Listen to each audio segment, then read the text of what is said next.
Banjir Darah di Borobudur, Jilid 20. Engkau benar, bagikan dalam mimpi.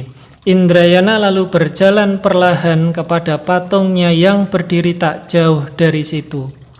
Lalu mengambil alat-alat pengukirnya, meraba-raba bagian muka patung itu sambil matanya masih setengah dikatupkan. Ia tidak melihat betapa Candra Dewi memandangnya dengan mata sayu dan wajah pucat. Tak mendengar betapa berkali-kali gadis itu berbisik, "Pramodawardhani." Kemudian pemuda itu hanya mendengar suara Candra Dewi berkata, "Nah, selamat bekerja, Kakanda Indrayana. Aku akan membantu Raden Pancapana di ladang." Indrayana tidak melihat betapa gadis itu berlari ke ladang menahan runtuhnya air mata. Memang sesungguhnya hati Candra Dewi terasa hancur dan perih.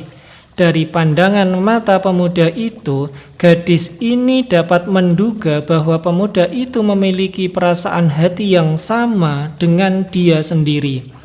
Menduga bahwa pemuda itu tentu menaruh hati cinta kasih kepadanya. Bagaikan ciuman sinar matahari atau pelukan halimun pada bunga puspita, demikianlah dugaan akan cinta kasih pemuda ini mendatangkan kehangatan dan kesegaran kepadanya. Ia maklum bahwa pemuda itu belum berani menyatakan perasaan hatinya dan belum ada kesempatan bagi mereka untuk saling menyatakan perasaan ini. Sungguh pun dari pandangan mata, mereka telah merasa yakin bahwa mereka mempunyai perasaan hati yang sama. Semenjak Indrayana belajar membuat patung dengan hati berdebar, Candra Dewi melihat betapa pemuda itu membentuk kaki tangan dan bentuk tubuh patung itu seperti dia. Bahkan Pancapana sendiri pernah berkata sambil tertawa, "Ah, Dimas Indrayana, melihat patungmu ini dari kanan, kiri, atau belakang, aku seperti melihat adikku Candra Dewi. Serupa benar?" Indrayana hanya tersenyum saja mendengar ini, dan Candra Dewi sambil melerok ke arah Pancapana lalu berkata, "Ada-ada saja, Raden Pancapana. Semua orang dapat melihat bahwa patung ini terbuat dari batu, sedangkan aku dari kulit dan daging. Mana bisa sama? Tentu saja bentuk tubuh kaki dan tangan semua hampir sama." Akan tetapi diam-diam ia mengaku di dalam hatinya bahwa tak dapat tidak. Dalam pembuatan tubuh patung-patung itu, Indrayana telah mencontoh dirinya. Diam-diam Candra Dewi merasa girang sekali. Dan ketika merasa tadi mengadakan percakapan tentang pembuatan patung itu, terbukalah kesempatan bagi mereka berdua. Kesempatan mencari keyakinan bagi Candra Dewi dan kesempatan mengutarakan isi hatinya bagi Indrayana. Candra Dewi telah merasa yakin dan pasti bahwa setelah ia memberi petunjuk kepada pemuda itu, tentu pemuda itu akan mempergunakan dia sebagai contoh pengukiran muka patung itu. Tentu pemuda itu akan membuka rahasia hatinya bahwa Candra Dewi adalah wanita yang selalu dekat di hatinya, yang selalu terbayang-bayang. Namun apakah yang didengarkan bukan lain ialah nama putri mahkota Pramodawardhani. Naiklah sedu sedan dari dadanya ketika Candra Dewi meninggalkan Indrayana. Dengan hati perih ia lalu berlari ke lereng gunung, di mana terdapat sebuah ladang yang luas. Ladang ini adalah hasil pekerjaan mereka bertiga, di mana mereka bercocok tanam untuk dimakan sendiri hasilnya. Pada waktu itu, Raden Pancapana tengah mencangkul dengan rajinnya. Ketika melihat Candra Dewi berlari-lari, ia menghentikan pekerjaannya. "Candra, kenapakah?" tanyanya setelah gadis itu tiba di dekatnya. Biarpun Candradewi tidak menangis dan sudah berusaha menekan perasaannya, namun pandang mata Pancapana yang tajam itu masih dapat juga melihat kemuraman wajahnya. Candradewi semenjak kecil telah kehilangan ibunya dan hanya hidup berdua dengan ayahnya yang tentu saja amat menyayangi putri tunggal itu. Kemudian datang Pancapana yang menjadi murid ayahnya dan yang dianggap sebagai kakaknya sendiri. Kini berada di puncak Gunung Muria bersama sang penambahan Ekalaya dan kedua orang pemuda itu. Candradewi makin merasa betapa Pancapana merupakan pengganti ayahnya. Dan hanya kepada pangeran inilah ia mengharapkan bimbingan dan perlindungan. Hatinya kini sedang perih dan hancur. Kini mendengar pertanyaan yang mengandung penuh perhatian itu tak terasa lagi Candradewi menjatuhkan diri di atas tanah dan menangis sedih. Terkejutlah hati Pancapana melihat keadaan gadis ini. Ia tadi tahu bahwa Candradewi sedang memberi petunjuk kepada Indrayana tentang pembuatan patung. Mengapa kini gadis ini datang dan menangis sedih? Untuk beberapa lama ia mendiamkan saja Candradewi menangis. Kemudian setelah tangis adik angkatnya itu menjadi reda, ia bertanya, "Candradewi, kau kenapakah? Tak enakkah badanmu? Sakitkah engkau? Atau adakah yang terjadi dan yang menyusahkan hati?" Pertanyaan-pertanyaan ini tidak dijawab oleh Candradewi yang hanya menggelengkan kepala sambil menunduk. "Kalau begitu mengapa engkau menangis?" Kembali Candradewi tidak menjawab. Karena bagaimanakah ia harus menjawab? Bagaimanakah ia dapat menerangkan kepada Pancapana apa yang menjadikan hatinya perih? Pancapana dapat menduga bahwa tentu telah terjadi sesuatu yang menyusahkan hati gadis itu. Akan tetapi tidak dapat dia ceritakan kepadanya. Ia lalu duduk di dekat Candradewi, minum air dari sebuah kendi air yang tersedia di situ, lalu berkata dengan suara yang amat halus, "Adikku, telah setahun lebih kita berada di sini, dan banyak ilmu yang telah kita pelajari dari Eyang Panembahan Ekalaya. Dan menurut perhitungan dan pesan Panembahan Banyumurti ayahmu, paling lama beberapa bulan lagi kita tentu akan bertemu kembali dengan Paman Panembahan." Kata-kata ini diucapkan oleh Pancapana dengan maksud memancing dan ingin mengetahui apakah kesedihan gadis itu dikarenakan rindu kepada Ramandanya. Akan tetapi Candradewi tidak menjawab dan masih saja menundukkan mukanya dengan muram. Pancapana mengerutkan keningnya dan berpikir. Kemudian ia tersenyum dengan suara masih biasa. "Adikku yang manis, di manakah adanya Dimas Indrayana? Mengapa ia tak ikut datang ke sini?" Karena suara Pancapana terdengar biasa saja, maka Candradewi dapat menetapkan hatinya dan menjawab sambil lalu saja. "Dia sedang sibuk membuat patung. Belum jadi jugakah patung itu? Alangkah lamanya. Bukankah hanya tinggal mukanya saja yang belum sempurna?" "Sekarang ia sedang mengukir bagian mukanya," jawab Candradewi, dan hatinya mulai terasa perih lagi karena teringat betapa jari-jari tangan Indrayana yang kuat itu sekarang tentu sedang membentuk muka Pramodawardhani, meraba-raba muka putri cantik itu dengan belayan penuh kasih sayang. Sudah tahukah ia akan rahasia mengukir muka patungnya? Candradewi mengangguk dan berkata perlahan, Sudah kuberitahu agar dia menggunakan seorang yang dikasihinya sebagai contoh. Bagus, sekarang tentu akan sempurna patung itu.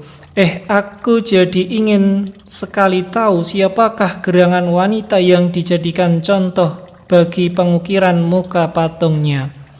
Mendiang ibunya, Chandra Dewi menggeleng cepat karena khawatir kalau pangeran itu menyangka dialah orangnya. Maka ia cepat pula menerangkan dengan suara acuh tak acuh. Ia dijadikan contoh adalah sang putri Pramodawardhani. Apa? Hal ini benar-benar mengejutkan hati Pancapana dan sama sekali tak pernah disangka-sangkanya. Gurunya, yaitu ayah Chandra Dewi atau Panembahan Banyumurti, pernah menyatakan kepadanya bahwa tanah Jawa baru akan aman dari segala pertikaian dan permusuhan dapat dilenyapkan apabila keturunan Sanjaya dan keturunan Sailendra dapat berjodoh. Sehingga agama kedua turunan itu, yaitu agama Hindu dan agama Buddha yang bersumber satu, dapat pula dijodohkan.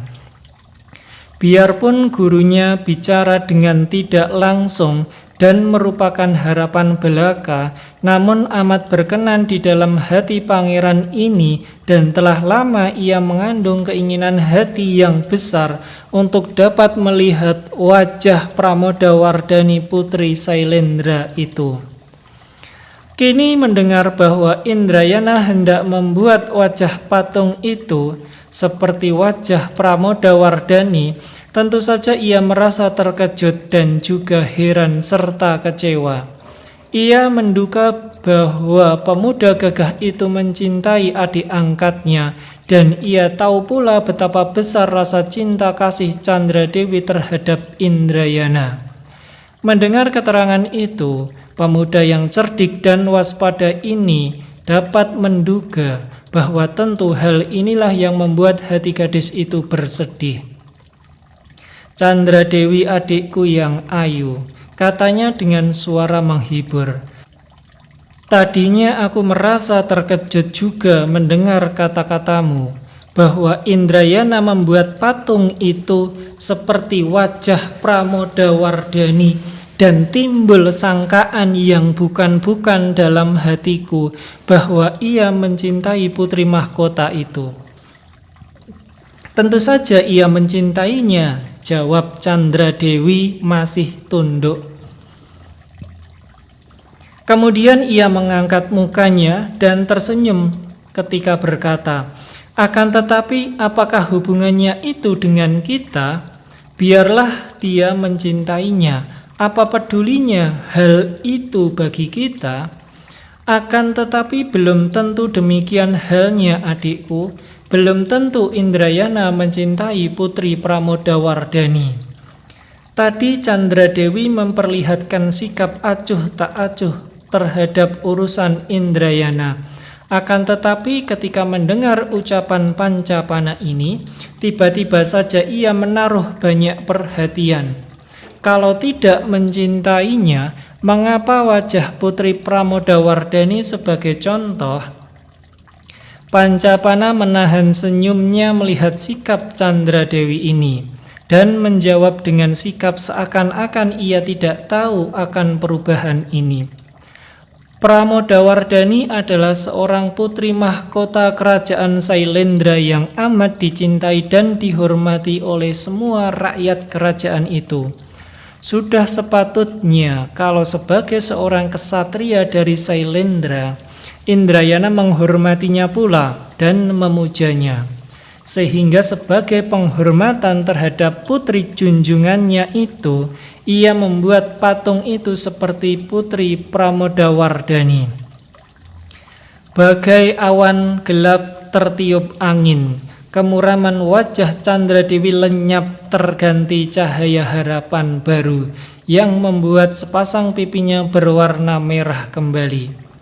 Biar aku intai dia, Chandra. Aku pun ingin sekali melihat bagaimana rupa putri Pramodawardhani yang tersohor cantik jelita itu. Setelah berkata demikian, Pancapana meninggalkan ladang itu, meninggalkan Candradewi yang duduk melamun seorang diri. Tidak gelisah dan berduka lagi seperti tadi. Sungguh pun ia masih meragukan kebenaran dugaan Pancapana tadi. Sementara itu Indrayana mengerahkan seluruh ingatannya untuk membayangkan wajah Pramodawardhani yang pernah membuatnya tak sedap makan, tak nyenyak tidur, gandrung-gandrung di sepanjang jalan. Mula-mula memang wajah itu nampak nyata sekali, sehingga dapat ia gambarkan dengan bibir yang indah itu, hidung yang mancung dan mata yang bersinar bagaikan bintang. Kedua tangannya lalu bergerak mengerjakan alat pengukirnya pada muka patung itu yang hendak dibentuk seperti contoh bayangan wajah Pramodawardhani. Akan tetapi aneh sekali ketika ia mulai memahat bagian rambut yang panjang terurai itu, tiba-tiba pikirannya melayang ke arah rambut di kepala Candradewi. Rambut kepala Candradewi tidak kalah hitam, panjang dan halusnya daripada rambut Pramodawardhani. Sungguh pun rambut Candradewi tidak serapi dan seberes rambut putri mahkota itu, melainkan lebih kusut dan tidak dipelihara baik-baik. Akan tetapi justru rambut yang kusut itu, apalagi segumpal yang selalu berjuntai di depan kening, kadang-kadang mengganggu mata dan kepalanya, lalu digerakkan tiba-tiba untuk menghalau segumpal rambut itu dari depan matanya, membuat gadis itu makin menarik dan manis. Indrayana mengerahkan tenaga pikirannya untuk mengusir bayangan rambut Candradewi. Hal ini bukan hanya terjadi karena cinta kasihnya kepada gadis itu, akan tetapi terutama sekali karena ia hanya sekali saja dan sebentar melihat bentuk kepala Pramodawardhani. Sedangkan Candradewi dijumpai setiap hari. Bahkan sering sekali ia duduk mengagumi rambut gadis itu dengan diam-diam. "Ah, biarlah, katanya dalam hati dengan perasaan mangkel. Tidak apa aku gunakan contoh rambut kepala Candradewi untuk patung ini. Tidak ada buruknya rambut Pramodawardhani disamakan dengan rambut Candradewi. Untuk bagian-bagian lain pada mukanya akan kugunakan muka sang putri sebagai contoh."